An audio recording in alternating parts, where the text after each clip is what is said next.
തട്ടിപ്പ് നിർത്തി ജീവിക്കുക. പറ്റില്ല.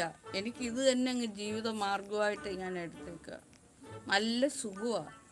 തട്ടിപ്പും വെട്ടിപ്പും ചെയ്ത് ജീവിക്കാൻ നല്ല സുഖമാണ്. എനിക്കിത് മതി. ഇതിൽ നിന്ന് ഒരിക്കലും ഞാൻ ഇനി മേപ്പോട്ട് കരകയറാൻ താഴോട്ടും ഇറങ്ങാൻ പോകുന്നില്ല, മേപ്പോട്ടും പോകുന്നില്ല. ഇങ്ങനെ അങ്ങ് പോവുക. എന്തോ ഒരു സുഖമാണെന്നറിയാം. എനിക്കിങ്ങനെ തട്ടിപ്പും വെട്ടിപ്പും ഒക്കെ നടത്തി ജീവിക്കാൻ ഭയങ്കര ഇഷ്ടമാണ്. ഒരു വല്ലാത്ത പവറാണ് അതിന്.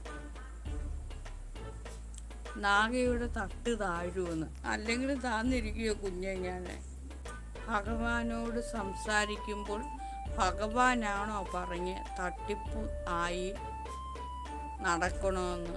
അത് എന്നോട് ഭഗവാൻ പറഞ്ഞായിരുന്നു. ഈ തുറന്ന ലോകത്ത് നീ എന്ത് തട്ടിപ്പ് വേണമെങ്കിലും നടത്തിക്കോ, ഞാൻ അതിന് കൂടുണ്ടെന്ന് ഭഗവാൻ എന്നോട് പറഞ്ഞു. എനിക്ക് ഭഗവാന്റെ പിൻബലമുണ്ട്. ഭഗവാൻ എന്നോട് പറഞ്ഞു, ഗുരു ദിവ്യ നാഗ സൈരന്ത്രി ദേവി, തട്ടിപ്പിൻ്റെ പ്രതീകമാകുന്നു ഞാൻ.